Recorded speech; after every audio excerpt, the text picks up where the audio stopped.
Assalamualaikum warahmatullahi wabarakatuh. Alhamdulillah rabbil alamin. Hamdal hamidin, hamdal dhakirin, hamdal syakirin, hamdal mukhlisin as-sabirin. Asyhadu an la ilaha illallah, asyhadu anna Muhammadan abduhu wa rasuluh. Allahumma salli wa sallim wa barik ala sayyidina Muhammad wa ala alihi wa ashabihi wa li baitihi wa dzurriyyatihi ajma'in. Gimana, masih kuat enggak? Zikirnya dahsyat tadi ya. Kalau di kota tuh udah langka tuh zikir begitu. Dianggap gila sama orang.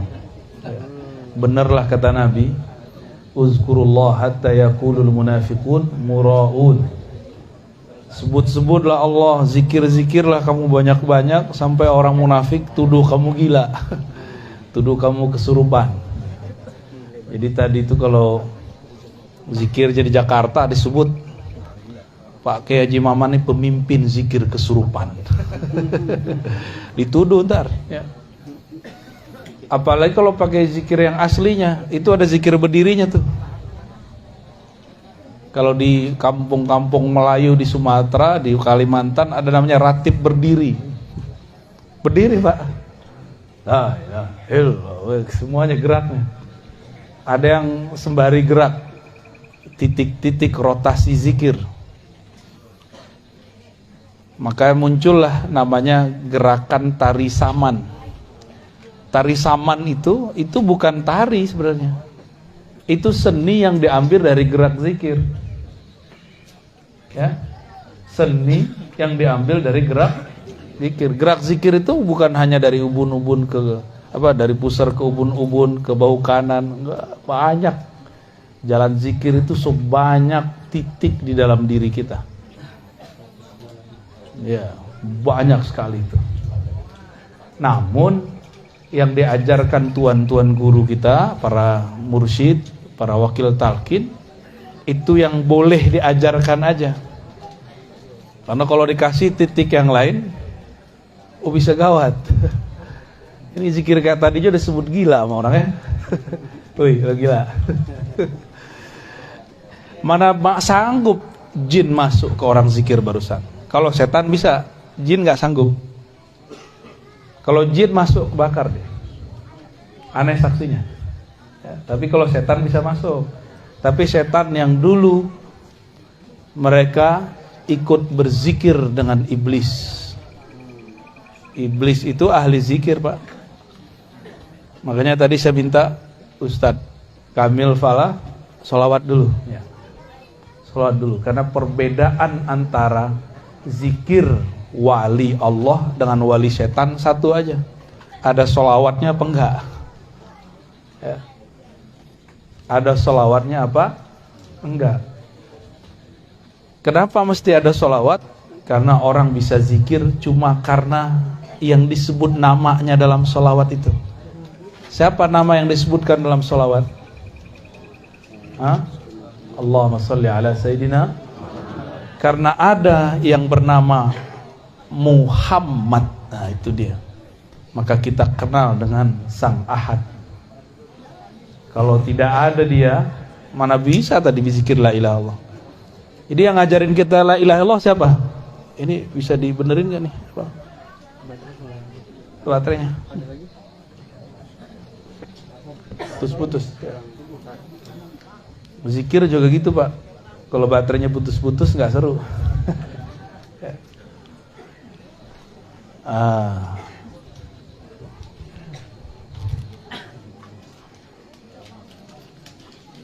Ganti.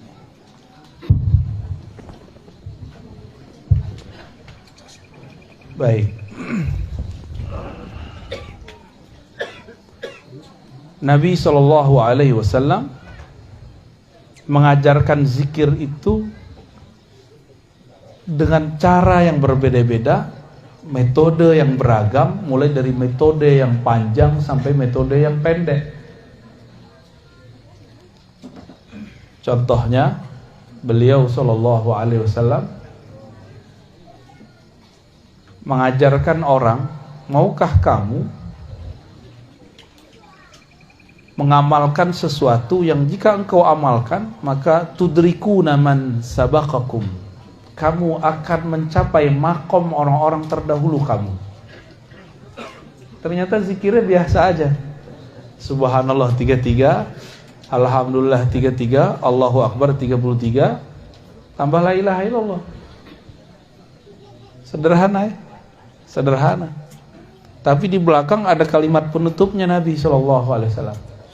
Siapa yang mengamalkan zikir ini, dia akan menjadi orang terbaik di hari kiamat, kecuali ada yang datang dengan zikir yang sama atau yang lebih baik daripada dia.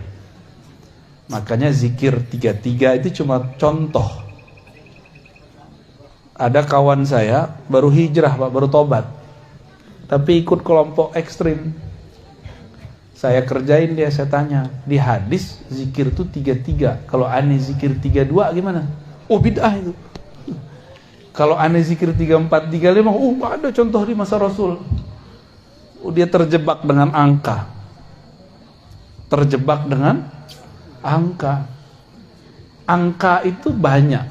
Yang disebut banyak itu kan as-salasah fa aksar, 3 lebih. Ya. Benar enggak? Kalau 33, 34, 35 itu kan masuk lebih. Jadi ulama-ulama yang saklek itu mereka lupa dengan esensi zikir. Ya ayyuhallazina amanu dzkurullaha dzikran katsira. Wahai orang beriman, zikirlah sebanyak-banyaknya. Namun karena kita ini otak suka ngitung, mesti dikasih batas. Maka oleh Pak Haji Maman dikasihlah zikir 5.000, ya enggak? 11.000, 70.000, tahlil, khatam tahlil 70.000, zikir ataqah. Masih itu pakai? Masih ada nih kawan-kawan ngamalin tuh. Ya alhamdulillah. Nah, itu yang punya ilmu-ilmu jelek dulu rontok tuh pakai itu tuh. Rontokin aja, jadi nggak usah dimandi-mandiin, zikirin aja tuh. 70.000 la ilaha illallah. Nggak usah belajar aneh-aneh Pak, zikir aja 70.000 kali 7. Nggak perlu, mau ilmu debus antum nggak perlu deh. Ilmu sihir nggak perlu dah, ilmu pelet nggak perlu. Cuma kan yakin kurang. Kalau kiai-kiai tarekat itu mereka nggak sibuk dengan ilmu kanuragan, ilmu kesaktian. Mereka sibuk dengan yang maha sakti. Makanya orang-orang tarekat nggak mempertunjukkan kesaktian. Nggak ada namanya pertunjukan debus dalam tarekat. Kecuali torikot debus, tapi torikot azkar nggak ada. Turunan dari torikot zikir, jadi seni, ada seni tari, ada seni debus, itu bisa. Tapi ujung dari debus, apa ujung dari debus? Bismillahillazi la yadurru ma'asmihi syai'un fil ardi wala fis sama was sami. Itu ujung debus, ujung silat situ semua. Dengan nama Allah yang siapa saja bersama namanya, cukup bersama nama, cukup. Maka tiada yang merusak, tiada yang menyakiti engkau baik di langit ataupun di bumi. Itu kalau kita ma'asmihi, belum di dalam nama, baru bersama nama. Kalau kita sudah di dalam nama gimana? Apalagi nama di dalam kita. Jadi zikir-zikir kita ini latihan memaiyahkan asma. Apa arti memaiyahkan? Membersamai nama. Karena nama dan yang punya nama tidak pernah terpisah. Nama dan yang punya nama tidak punya terpisah. Siapa yang punya nama? Allah. Dan yang punya nama itu dekatnya dengan kita, lebih dekat dari urat nadi, lebih dekat dari jantung kita sendiri, lebih dekat dari diri kita merasa dekat. Cuma kita kan gak merasa dekat. Maka zikir-zikir hentak-hentakan itu sebenarnya untuk membuka blok. Kalau bahasa orang di kota, kalau kita di pesantren nyebutnya hijab. Ya. Hijab apa? Hijab kegelapan, hijab cahaya. Ternyata hijab terbagi dua. Ya, hati-hati nih.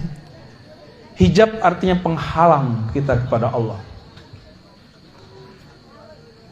Kenapa nih beberapa orang bingung, nih zikir apa sih? Kok bentak-bentak Allah sih? Nah, itu dia kehijab akalnya. Allah kan gak budek, ngapain zikir keras-keras? Yang budak bukan Allah, ente yang budak. Orang udah zikir dari tadi, ente masih mikir aja. Ya. Budak tuh akal itu. Orang udah asik nyebut nama Allah itu dia masih mikir. Telinganya pada segede itu, di sampingnya orang udah zikrullah, masih aja nanya. Ya. Itu hijab, Pak, hijab akal itu. Apalagi yang sok-sok modern, hari gini. Iya, hari gini. Ya salam.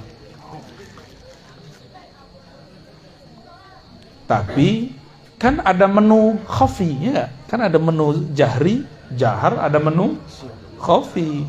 Yang nggak seneng zikir keras, ya zikir lembut aja. Wah, asik juga itu. Orang nge-rap di luar, kita ngepop di dalam, ya. Boleh, nggak apa-apa. Ya, antum nggak sedang zikir keras, zikir lembut di dalam. Orang yang sedang asik dengan kerasnya, jangan dilarang. Itu. Nikmat hidup kalau begitu.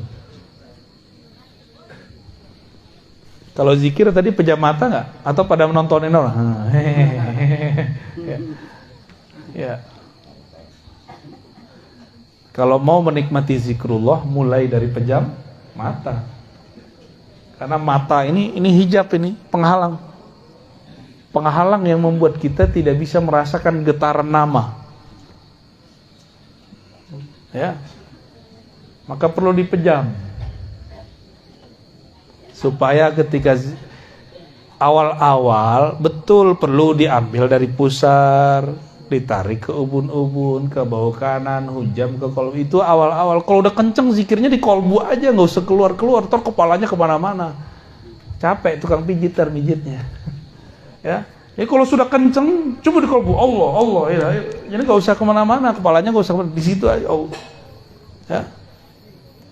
Itu kan cuma metode jalan zikir. Kalau sudah sampai di tujuannya, jangan balik lagi. Itu namanya debat kusir. Ya, bolak-balik. Kalau belum tembus, ulang lagi dari pusar, naik ke begitu, ya. Tapi kalau sudah di situ, udah langsung main di kolbunya. Dan itu lebih enak. Kan tujuannya cuma iza zukirallah wajilat qulub. Kalau disebut nama Allah, kolbu bergetar. Kalau getarannya sudah main, maka dia akan bergerak di dalam. Gak perlu ditarik-tarik ke otak lagi, ya. Jadi besok-besok kalau zikir lagi, jadi kepala antum tuh rehat, ya. Cuma begini aja dia. Itu udah nikmatnya bukan main. Itu jantung tuh Farhan dia. Tahu Farhan gak? Apa arti Farhan? Hah? Farhan bukan nama teman itu. Apalagi nama yang punya toko sebelah. Oh, nama sopir Grab ya? Bukan, Farhan artinya bahagia. Karena kutul qulub zikrullah. Makanannya kolbu adalah menyebut nama Allah. Kalau makanannya kiai kan bukan hanya nasi, asap juga. Ya, ahlul hisab kan. Dukhon. Di Quran tuh ada surat Dukhon, ya. Waktu awal pandemi itu ada ustadz cocok logi nakut-nakutin umat pakai hadis palsu bahwa 15 Ramadan terjadi dukhon, ya. Kiai-kiai ketawa, ana dukhon tiap hari. Dukhon namanya itu, rokok, ya. Rokok asap. Jadi berzikir itu jangan sibuk di jalan. Nah, teknik dari ambil dari ubun-ubun segala macam itu jalan. Kalau kita sudah masuk ke dalam rumah, jangan keluar-keluar lagi. Ya. Nah, ini kepada para pencinta zikrullah nih, ya. Kalau zikirnya tadi udah cepat kan? Kolbu itu lebih cepat dari lisan, lebih cepat dari kepala. Kalau awal-awal boleh lah begini. La ilaha. Kalau kepala kalau udah cepat gimana? Kayak gimana tuh? Kira tripping sama orang, ya. Jadi lucu, ya. cukup kepalanya ke bawah. Begitulah Rasulullah SAW. Karena Rasulullah itu puncaknya zikrullah. Beliau nggak perlu gerak. Jadi kalau orang nanya, Rasul nggak pernah zikir begitu. Iya Rasul, bukan ente. Ente kan bukan Rasul. Dari mana kita tahu faham ini? Ketika ada orang ngadu kepada Rasulullah. Wah Rasulullah itu ada orang zikir kok riak bener. Kok dia teriak-teriak? Apa kata Nabi? Uzkurullah. Berzikirlah kamu kepada Allah hatta yaqulul munafiqun muraun, sampai orang munafik tuduh kamu riya, sampai orang-orang nuduh kamu majnun. Itu kan hadis ada semua, dan hadisnya saling menguatkan, hasan li ghairihi. Yang mendhaifkan berarti ketahuan dia nih ya. Dia pengen mendhaifkan zikir kita, Pak. Di masa Rasulullah lebih dari kepala gerak, Pak. Ayat turun mereka pingsan. Di masa para tabi'in, Sayyidina Al-Hasan Al-Basri, sanad zikir kita kan salah satunya lewat Sayyidina Al-Hasan. Hasan Al-Basri berguru kepada Sayyidina Ali. Itu Al-Hasan Al-Basri dibacain ayat, dia masuk ke dalam satu masjid, orang lagi baca ayat surat Al-Hadid, alam ya'ni lilladzina amanu an takhsha'a qulubuhum li dzikrillah. Kapan orang-orang beriman hatinya tunduk jika menyebut nama Allah, hatinya tunduk untuk berzikir, hatinya betah untuk berzikir? Kapan? Nah, itu ayat turun tuh, yang tadi itu nonton tuh, atau tadi kalau nonton boleh tapi menikmati, tapi yang mempertanyakan, wah bid'ah ini ya, itu kasihan tuh yang begitu, nggak dapet ya asrornya, dia nggak dapet. Menu-menu itu banyak, nggak cocok ya nggak usah dinikmati, kita pakai versi kita sendiri ya. Misalnya torikot saya Syazili, di Syazili nggak ada begini. Torikot itu cuma jalan, tujuan torikot berzikir. Sekarang ente sudah zikir, tinggalkan nama torikot kalau sudah nyebut nama Allah. Jadi kadang-kadang torikot itu jadi hijab, muter padahal dia sudah dekat. Udah mau masuk dia jalan lagi, udah masuk dia jalan lagi. Oh, itu bukan torikot saya. Jangan begitu kalau sama Allah ya. Apa arti torikoh? Jalan. Kalau alamatnya udah dapet, masih penting nggak jalan? Udah nggak penting jalan, Pak. Yang penting nyampe. Ya. Yang penting, untuk apa punya banyak mobil bagus tapi nggak satu pun bisa disetir? Ya, bensinnya nggak ada. Untuk apa punya banyak motor tapi nggak satu pun ente bisa bawa? Satu kendaraan tapi sampai bisa nganter kita bolak-balik, nggak rusak-rusak, itu lebih afdol. Ya. Kan banyak juga yang datang ke saya, oh saya banyak torikot. Iya. Nah, terus maksudnya apa banyak torikot? Ya gitu. Pengen unjuk gigi ya, untuk apa? Kalau orang banyak torikot, pencirian dia nyaman zikrullah. Bukan kemana-mana kor-kor, aku banyak zikir, aku banyak kira, aku banyak torikot, nggak perlu ngomong begitu. Ya. Bapak Ibu yang melakukan Allah, di saat orang-orang berzikir la ilaha illallah, di saat itu jika lisannya bersamaan dengan jiwanya, di satu makom nih, lisannya sama dengan jiwanya. Jiwa lain dengan kolbu, jiwa itu nafs. Jiwanya bisa dikendaliin, maka jiwanya langsung menjadi mutmain. Nah, kalau masuk ke kolbu jadi radiyah, mardiyah. Kalau orang zikir la ilaha illallah dengan kolbunya, dengan jiwanya, apa yang hasil pada dirinya, itulah yang disebut di dalam hadis qudsi, la ilaha illallahu hisni. La ilaha illallah itu benteng aku, bentengnya Allah. Jadi bentengnya Allah bukan tembok tebal-tebal, tapi kalimah yang sudah masuk mendarah daging ke dalam badan, itulah benteng hakiki. Nanti kalau pandemi datang yang gede lagi, panik nggak? Kalau panik berarti bentengnya belum kuat. Kena nggak apa-apa, yang penting jangan panik. Karena serangan virus itu bukan ke badan yang bahaya. Yang bahaya itu ke pikiran. Berarti benteng rohaninya jebol. Coba tanya alumni COVID, lulusan COVID, LC, lulusan COVID. Tanya tuh, pasti waktu mengalami, dia kayak pengen mati aja bawaannya. Putus asa, bener gak? Putus asa itu adalah torekot syaitoniyah. Torekatnya setan. Isinya was-was. Jadi orang mati bukan karena COVID-nya, mati karena was-was. Apalagi Bapak bisa bayangin, ya, Ibu bisa bayangin, di isolasi mandiri, enggak, tapi isolasi karantina, bukan mandiri. Di karantina nggak boleh ketemu siapa-siapa. Wah, itu lebih gawat lagi. Dan dia belum pernah belajar thariqah zikir. Orang ini kasihan, sungguh kasihan. Nggak ada teman zikirnya, nggak ada temannya. Ya, disitulah pengalaman kita, kawan-kawan kita banyak yang meninggal. Dan kawan-kawan saya pernah belajar zikir Allah dalam kalbu dan la ilaha illallah, rata-rata mereka sehat, rata-rata. Dan ketika sehat dia datang kepada kita terus bilang, terima kasih Bu ya, Trevi Ustaz udah ngajarkan zikir ini. Jadi teman saya ketika saya sakit. Kalau dia mati dalam zikrullah. Kalau dia hidupnya betul-betul berkesan. Cuma maklum, manusia kan pelupa. COVID yang Delta baru pergi kemarin, tapi kan kita udah lupa aja Pak. Ya, pengen kena lagi. Ya.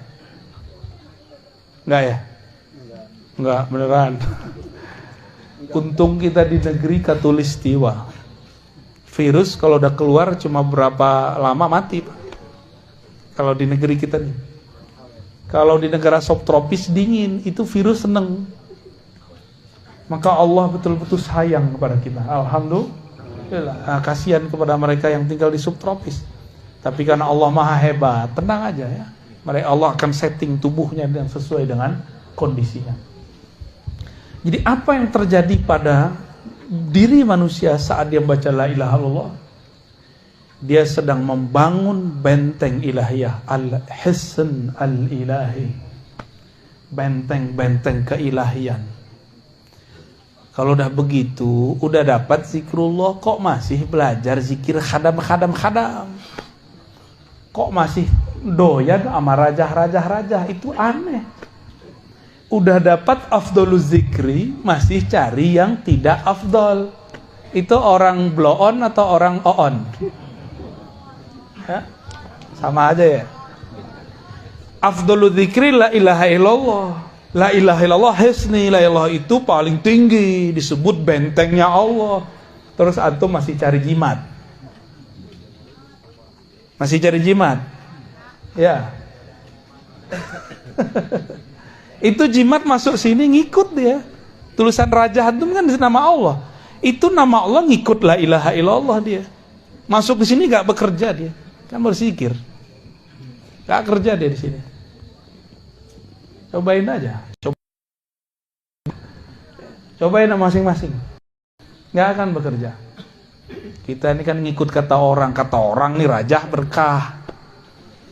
Kata orang repot. Ya. Udah dapat kerjaan, betapa bodohnya manusia, udah dapat zikir paling afdol, masih ngambil penjagaan diri yang gak afdol. Jadi kalau digabung nih dua hadis ini, afdolul zikri la ilaha illallah, zikir paling tinggi la ilaha illallah, la ilaha illallah adalah hisni, adalah bentengku. Kalau digabung gimana? Benteng terkuat itu la ilaha illallah. Cuma ya rutin. Yang rutin. Kok kerja bisa rutin? Kenapa kita mau rutin kerja Pak? Karena pengen dapat gaji kan? Bener? Kenapa nih bapak-bapak ini mau rajin kerja di sawah, di ladang, dagang, di kantor, guru? Kenapa? Karena pengen dapat hasil. Ini hasilnya udah Allah kasih duluan. Masih kurang yakin? Jangan-jangan memang kita kurang yakin kepada Allah Subhanahu wa ta'ala. Itu Nabi Sulaiman mau terbang zikirnya bismillah doang, Pak. Percaya nggak? Jadi Nabi Sulaiman cukup dengan bismillah terbang. Kita udah bui-bui baca la ilaha illallah nggak terbang-terbang ya. Emang mau terbang? Kurang keren, Pak, terbang pakai bismillah. Yang keren itu pencet-pencet aja pakai tangan. Nah, dapat tiket terbang. Bismillah.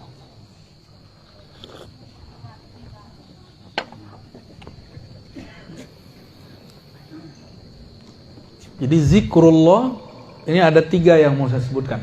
Zikrullah qutul qulub. Itu udah tadi ya. Zikir Allah, mengingat Allah itu makanan kalbu. Bapak Ibu nggak makan seharian, lemes nggak? Itulah nasib orang nggak zikir seharian. Udah dikasih talqin sama Pak Kiai Haji Maman, nggak dipakai. Mau antum kiai 1000 kali kiai nggak ngaruh. Oh, saya bisa baca kitab, nggak masalah. Nabi nggak perlu baca kitab begituan. Kitab kuning kan baru kemarin sore ada. Nabi memang baca kitab kuning? Enggak, Nabi nggak perlu kitab kuning, di dalam dirinya semua kitab ada. Maka An-Nabil Ummi bukan Nabi tidak bisa baca tulis. An-Nabil Ummi, Nabi induk semua kitab. Ummul kitab, itu artinya. Allahumma sholli ala Sayyidina Muhammad. An-Nabiyil Ummi, Nabi yang Al-Ummi. Al-Ummi itu bukan ya nisbah. Bukan Nabi yang nggak bisa baca tulis. Nabi yang di dalam dirinya ada induk semua ilmu pengetahuan. Itu An-Nabiyil Ummi. Salah satu pengetahuan kitab di dalam qalbu Nabi adalah risalah la ilaha. Ketika beliau mengatakan afdalu dzikri la ilallah, itu adalah ikhtisar dari isi kitab di qalbunya. Itu baru satu kitab, Pak, zikir risalah la ilaha. Jadi di qalbu Nabi itu ada semua risalah, rahasia-rahasia. Tapi umur beliau pendek. Yang penting Mekah sudah ditaklukkan, syariah sudah mapan. Maka orang tidak akan mengkultuskan orang yang di kolbunya ada risalah kita. Sayyidina Isa, beliau menampilkan isi kitab kolbunya sebelum syariat Bani Israel waktu itu mapan. Akhirnya mereka menyembah Nabi Isa. Salah satu isi risalahnya apa? Rahasia, nama Allah Hayyun dan Hayat, Muhyi. Ada orang udah mati, dipegang dadanya oleh beliau, hidup. Hidup, Pak. Orang kira ini Tuhan, ini bukan manusia ini. Nabi Muhammad kan sering melakukan itu, cuma nggak dieksplor di banyak riwayat. Saya pegang, Pak, beberapa riwayatnya. Nabi menghidupkan orang mati, ada riwayatnya. Tapi didoifkan oleh ahli hadis yang nggak percaya. Mereka cari-carilah kesalahan hadis itu. Itulah rahasia kenapa syariat dimapankan di masa Rasulullah. Sedangkan rahasia-rahasia kolbu ini tidak berhenti, turun terus. Inilah makna al-ulama warasatul anbiya. Ulama mewarisi risalah-risalah kitab dari kolbu an-nabi al-ummi. Langsung, Pak. Nggak lewat Google, nggak lewat kitab kuning. Kitab kuning itu dari sini, dari kolbu. Jangan dibalik. Ini kiai-kiai udah kehijab ini, santri-santri udah kehijab.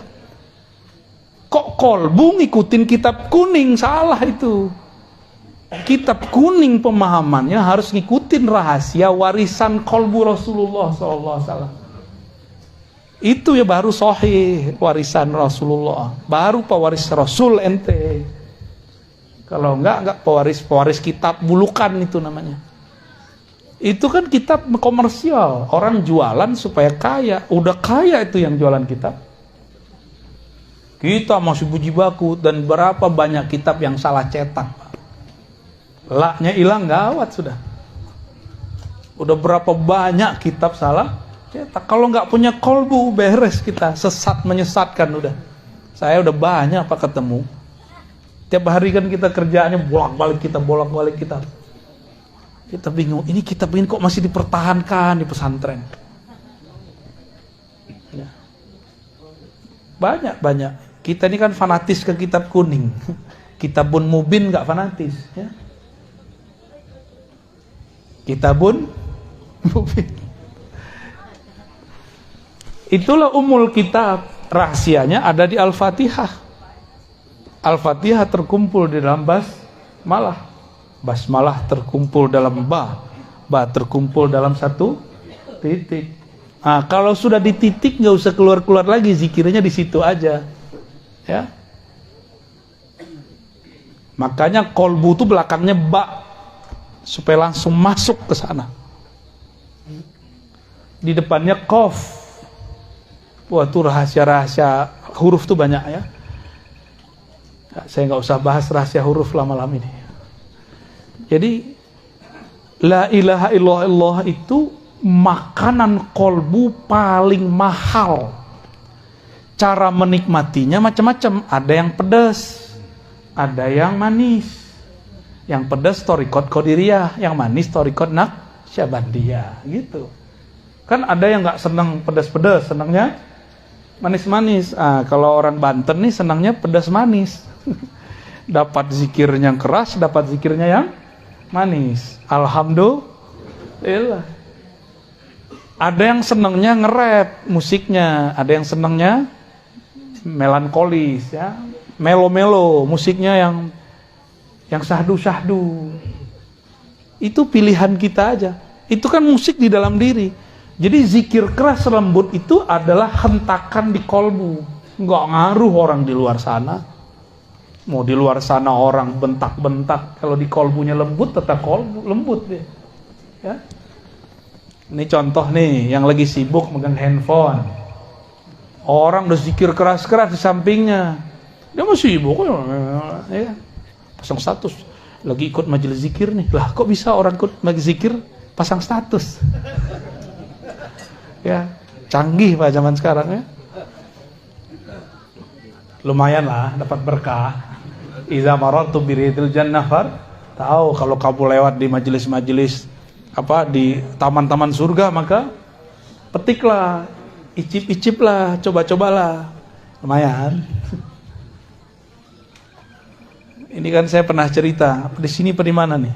Guru dari guru saya namanya Syekh Husain Usairan Al-Lubnani. Mantan orang Syiah, ngejekin ahlu sunnah thariqat Naqsyabandiyah yang ada di Masjid Jami' di Lebanon. Itu zikir pak, ba'da salat. Afdalu dzikri la ilaha illallah. Itu di sana zikirnya sama dengan di sini. Ya. Sekarang kan udah ada YouTube kan? Kita kan udah jadi wali YouTube. Orang wali kutub, kita wali YouTube. Tinggal cek aja zikir tarekat Libanon, Beirut, Turki sama kayak di sini. Beda hidung aja, mancung sama nggak mancung. Ya. Beda brewok sama nggak brewok, itu aja bedanya. Selebihnya sama, metodenya sama. Bahkan tarekat Saziliyah di sana zikirnya kayak di sini. La ilaha illallah. Benar Saziliyah, ternyata Sazili Al-Qadiri. Kalau di sini kan An-Naqsyabandi ada Qadiriyahnya, Qadiriyah ada Naqsyabandiyahnya. Yang penting dapat Qadiriyah udah, pasti zikirnya kenceng. Ini orang Syiah mau main-main, ikut goyang-goyang pala. Masuklah dia langkahilah itu bahu-bahu orang yang sedang getaran zikirnya lagi dahsyat. Duduk di tengah. Padahal itu porosnya zikrullah. Dia duduk di situ. Dari kiri kanan, coba kepalanya miring. Dicoba pak, pejam matanya, kepalanya pertama ke kanan. La ilaha, pas illallah hanyut, terbawa arus karena dia di dalamnya kosong. Hanyut, hilang benar. Tiba-tiba dia bangun, dia lihat kok nggak ada orang zikir. Ternyata dia masuk ke alam barzakh. Dia mati suri sesaat. Datang malaikat munkar nakir, man rabbuka? Oh, nggak bisa jawab. Lepotan. Digampar-gampar, disiksa. Udah lama, udah rasanya ribuan tahun. Terjadi kiamat. Dibangkitkan, lebih kaget lagi. Sampai kemudian di mizan, ditimbang, dihisab. Salah satu hisab dia ngejek orang berzikir. Pas masuk ke sirat jatuh. Pas jatuh bangun dia. Orang-orang baru selesai kayak tadi, la ilaha illallah Muhammadur Rasulullah. Baru selesai. Karena Muhammad Rasulullah itu narik dia keluar lagi.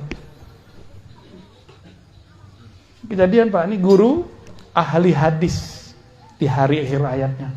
Tadinya Syiah benci sahabat Nabi, jadi pencinta sahabat Nabi. Tadinya nggak hafal Alfiyah, pengen belajar hadis, kata gurunya, ente kalau mau belajar hadis harus kuat bahasa. Untuk kelas kamu harus kuat Alfiyahnya atau Ujurumiyah. Dia pilihlah Alfiyah. 6 bulan dihafal. Berangkat pagi dihafal 2 bait, pulang dihafal 2 bait, malam dia setoran. 6 bulan khatam. Ditalkinlah zikir Naqsyabandiyah, zikir Syaziliyah, zikir Qadiriyah. Menjadi mursyid agung di tanah Syam. Namanya Syekh Husain Utsairan. Saya ketemu murid beliau. Orang-orang yang sudah punya benteng itu nggak ke bawah Pak, itu hebatnya. Jadi kenapa antum ini sudah nggak larut? Karena sudah ada benteng di dalam kolbunya. Kalau nggak lewat pingsan-pingsan semua pasti. Saya kan ngalami hal yang sama waktu kecil. Ya, zikir samaniyah qadiriyah. Orang baru afdhalu dzikri la ilaha kita udah hilang. Sama kasusnya, mirip-mirip kayak tadi. Kami kalau di sana Pak, di kampung saya, sebelum Jumatan itu tahlil dulu. Afdhalu dzikri la ilaha illallah la ilaha. Itu setiap kali saya merem saya diputar ke alam semesta itu. Waktu umur masih 9 dan 10 tahun. Sampai sekarang saya nggak bisa lupa. Saya datang ke guru saya di depan, jadi mursyid saya di depan. Saya nginep di surau beliau, zawiyah beliau, tempat suluk beliau setiap malam. Saya tanya, beliau diam aja. Datang ke mak saya bilang, kamu ntar akan jalan-jalan tuh kerjaannya, katanya. Kita kan penakut, nggak berani kemana-mana. Pisah dari mak nggak berani. Tapi ibu saya saja, dia bilang, kamu nanti akan jalan-jalan kemana-mana. Ternyata sudah terbaca dari zikrullah. Itu kejadian. Maka la ilaha illallah itu sayrus salikin. Nah, la ilaha illallah itu adalah hiburan jalan-jalannya para salik. Jadi walaupun nih kita nih coba orang-orang yang sudah menikmati zikrullah, ajak dia jalan-jalan, dia kurang nggak menikmati bener. Tapi kalau diajak ke kuburan, pesantren, ziarah ke kiai, itu dia baru seneng. Diajak ke puncak, dia mikir bagus di tempat gua kali. Ya, bapak ini diajak ke puncak Bogor, gimana ngomongnya? Bagusan di mana? Bagusan di sini kan? Iya, di sono udah macet Pak. Gunungnya sih masih bagus, ke sononya 3 jam buka tutup. Jadi la ilaha illallah itu kapalnya orang yang sedang suluk kepada Allah Subhanahu wa ta'ala, cepat kepada Allah itu. Ya. Tapi supaya tidak lupa jalan pulang mesti bersolawat. Wajib solawat. Karena kalau nggak ada solawat kita nggak bisa baca la ilaha. Innallaha malaikatahu yusholluna 'alan nabi. Ya ayyuhalladzina amanu shallu 'alaihi wasallimu taslima. Karena Allah bersolawat, kita malu kepadanya, maka kita solawat juga. Saya mau tanya, solawatnya Allah apa?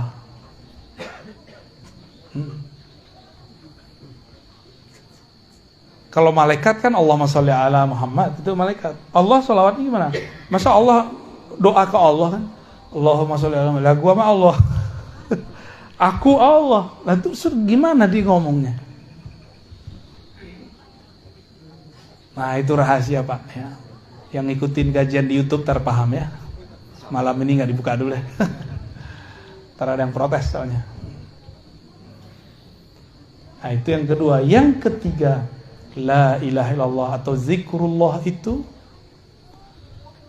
adalah miftah min mafatihil jannah.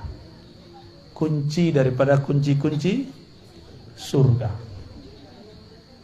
Mana dalilnya? Man qala la ilaha illallah dakhalal jannah. Siapa yang baca la ilaha illallah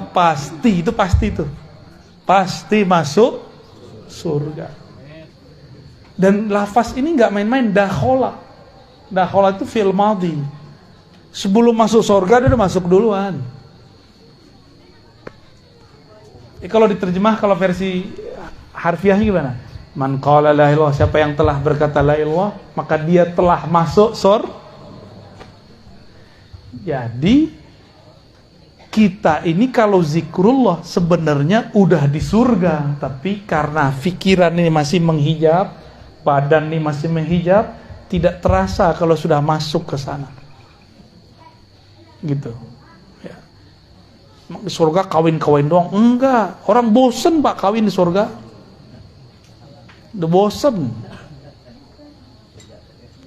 Kenapa kemudian mereka nikah lagi, kawin lagi, jima lagi? Kenapa mereka begitu? Itu untuk menawar rindunya kepada yang punya nama.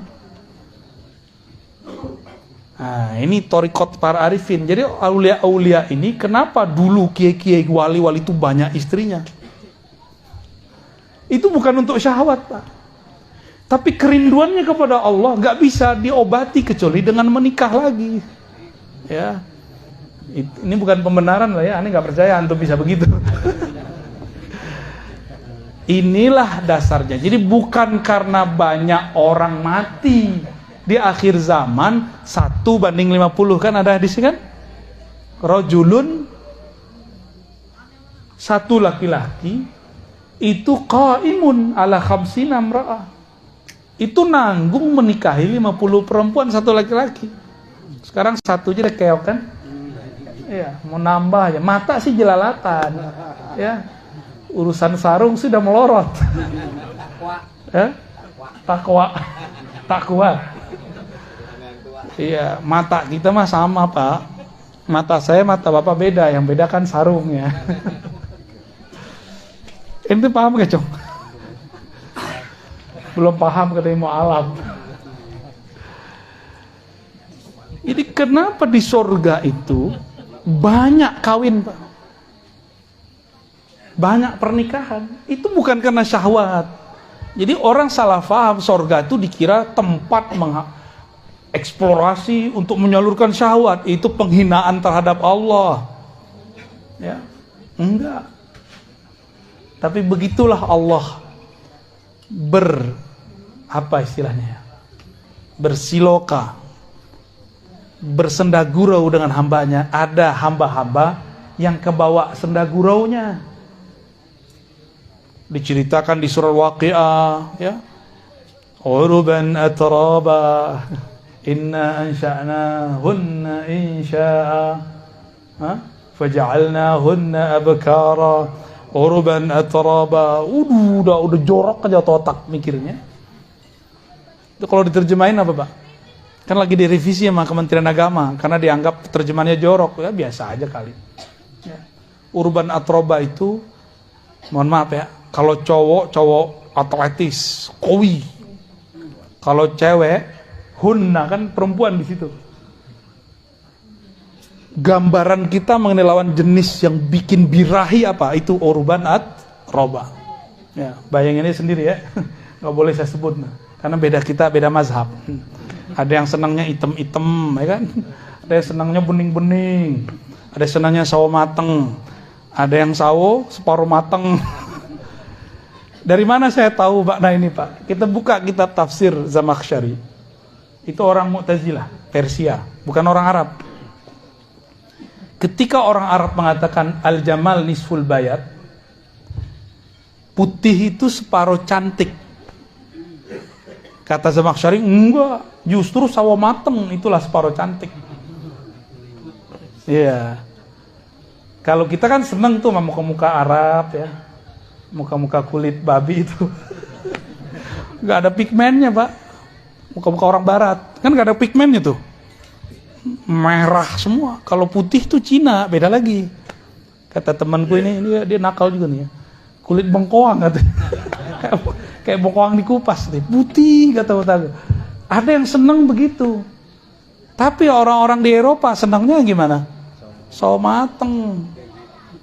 Ya, serius. Kalau kita, jadi kita nggak usah berpikir ala mereka, kita mikir ala kita aja. Itu penafsiran, ya beda kampung, beda selera. Tapi semua itu bukan untuk nafsu, bukan. Di sorga itu disebutkan nikmat berhubungan badan semikian rupa, bukanlah untuk badan itu sendiri, tapi untuk mengalihkan kerinduan. Karena seorang hamba hanya bertemu Allah pagi dan sore. Dari pagi ke sore sudah 500 tahun. Berapa tahun? Sehari di sorga berapa? Sehari semalam di sorga berapa tahun kita? 1000. Pagi sampai sore bagi 2 aja. Jadi Allah itu menampakkan, mengangkat tabir hijab, sehingga hamba-hambanya melihat tergantung pemakrifatan dia waktu di bumi. Nanti mereka memandang Allah tuh, langsung sujud ketika Allah membuka tabir. Itu yang disebut memandang, bukan ngongok begini, bukan ya. Lalu Allah tutup lagi ketika waktu duha sudah datang. Jadi syuruk ke duha, kira-kira begitu di sana. Dan mereka lupa dengan semua nikmat jima, lupa nikmat khamar, lupa nikmat madu, lupa semua. Ketika Allah sumber semua kenikmatan melihatkan dirinya, memperlihatkan tajallinya, lupa semua. Lalu Allah tutup tabir, mulailah mereka rindu. Ditunggu sehari, 2 hari, 3 hari, hitungan bumi. Di sana belum sehari, 2 hari. Dihitung sampai sore, 500 tahun. Selama itulah mereka doyan menikah. Wali-wali Allah di bumi, kalau mereka nikah banyak, itu babnya. Bukan karena syahwat dia. Jadi jangan suuzon sama kiai yang banyak istri. Tapi kalau samping saya kayaknya banyak minal muwahhidin ya. Orang-orang ahli tauhid. Oh kayaknya ada tuh 1, 2 tuh. Ente Masna ya. Kopiahnya kenapa disunat Tat? Waktu pertama kita datang sini kan kopiah masuk ke aras. Masya Allah. Gitu-gitu 2. Antum berapa? Jomblo. Bagi-bagi lah, tuh jomblo tuh sampai antum tuh. Ya, hijabnya fa in khiftum. Nah, khiftum hijabnya. Bukan la ta'dilu. Belum nyoba udah bilang la ta'dilu ya. Belum nyoba udah bilang enggak adil ya. Nah, kalau ustadz itu dia hijab khaufnya hilang dia. La khaufun alaihim wa lahum yahzanun. Maaf tadi ya. Ini rahasia kenapa para aulia itu dulu mereka ada yang menempuh jalan seperti itu. Ya. Mau tahu zuriatnya Nabi Sayyidina Al-Husain, istrinya berapa tahu enggak? 80 di satu riwayat. Itu bukan pembenaran, Tat. Besok antum 80. Aneh yang disalahin, Tat. Sayyidina Al-Husain 80 istrinya. Beliau ternyata Al-Qutub, Al-Ghaus di zamannya, wali paling mabuk di zamannya. Dan itu bisa dibunuh. Jadi di zaman itu berkata Ibnu Abbas, seandainya aku buka 1 ayat saja rahasianya, kalian akan bunuh aku. Laqataltumuni. Tapi zaman ini makrifat setan sudah dibuka. Masa kita nggak buka makrifat ilahiyah? Kalau enggak kalah kita, Mbak. Jadi jangan kolot lagi. Berani buka-buka asrar di YouTube lah. Kan di YouTube buka-buka sendiri, kan bukan saya yang buka. Daripada torikohnya torikoh syaitaniyah, mending kita buka juga yang torikoh ilahiyahnya, torikoh Nabi Muhammad SAW. Metodologi kewahyuan, kok wahyu bisa terjadi. Apa beda ummi versi ahli riwayat dan ummi versi ahli hakikat? Itu tadi tuh versi ahli hakikat tuh. Di kolbu Nabi ada semua kitab. Maka wali-wali Allah yang asli itu pura-pura bego aja Pak dengan kita. Aslinya dia alim. Dia tinggal minta kepada Allah, nyambatnya di alam sana bukan di alam sini. Kan kita punya ilmu nyambat. Tapi yang nyambatnya ilmu monyet. Begini sih. Kalau mau nyambat ilmu jangan yang rendahan. Itu namanya ulaika kal an'am. Kalau mau nyambat ilmu langit.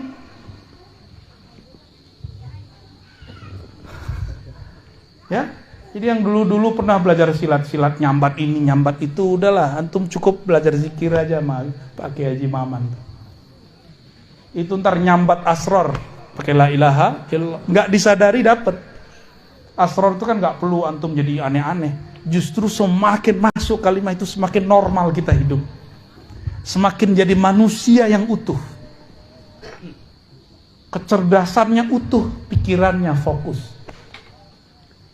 Kalau dia kerjanya lebih fokus. Kalau dia berjuangnya lebih tulus. Kalau dia gurunya lebih ikhlas. Kalau dia suami istri akan lebih penyayang kepada pasangannya. Ya, maka wajib belajar zikir khafi biar lembut ya. Biar lembut. Kalau antum ini masih suka kasar sama pasangan, berarti kurang zikir lembutnya. Tutup dengan sholawat biar kelembutan Rasulullah muncul di dalam diri. Jangan zikir doang. Nah, ini kenapa nih banyak yang mengeluhkan, suami saya, istri saya habis zikir kok kaku. Karena dia zikir tapi zikirnya tidak dipati dengan sholawat. Tahu pati? Tidak ditutup dengan sholawat. Sholawat itulah yang melembutkan segala-galanya. Kenapa iblis segaring itu ngomong? Kenapa iblis sekeras dan sekasar itu dan pendendam? Karena dia tidak bersolawat kepada Rasulullah Sallallahu Alaihi Wasallam. Gak pernah dia mau solawat. Yang dilihat Muhammad, yang dia lihat Muhammad bin Adam, keturunan Adam. Muhammad turun Adam ngapain solawat? Dia nggak ngelihat Muhammad itu Ahmad itu Ruhullah, dia nggak lihat. Karena memang iblis walaupun masuk surga dia cuma mukasyafah, tapi tidak sampai musyahadah. Mukasyafah artinya apa mukasyafah? Dia melihat alam malakut, tapi tidak sampai kepada musyahadah, memandang kepada penguasa alam malakut dan jabarut. Nabi Adam, karena dia solawat, Allah izinkan dia melihat di aras itu tulisannya apa. Iblis nggak lihat itu. Ya. Itulah yang jadi mahar sekarang mengalir di tubuh kita semua. Itu sebabnya kalau benar nih umat Rasulullah pasti rindu sama Rasul. Sholawat pasti bergetar ini. Bulu romanya berdiri awal-awal sholawat. Ya. Kalau benar nih air matanya bisa berlinang kalau sebut nama Rasulullah dalam sholawat. Pasti. Karena Rasulullah SAW menghikayatkan ketika Sayyidina Adam hendak ingin memeluk Sayyidatuna Hawa, ditegur oleh Allah lewat Sayyidina Jibril, dam, mahar. Pegang-pegang aja ya. Gak boleh. Kata Sayyidina Jibril. Ya, terus maharnya apa? Tanpa diajar oleh Jibril, Nabi Adam sudah ngerti duluan. Ternyata Jibril belum melihat yang dilihat oleh Nabi Adam. Wajar Nabi Adam jadi rektor Pak, jadi kiai di surga.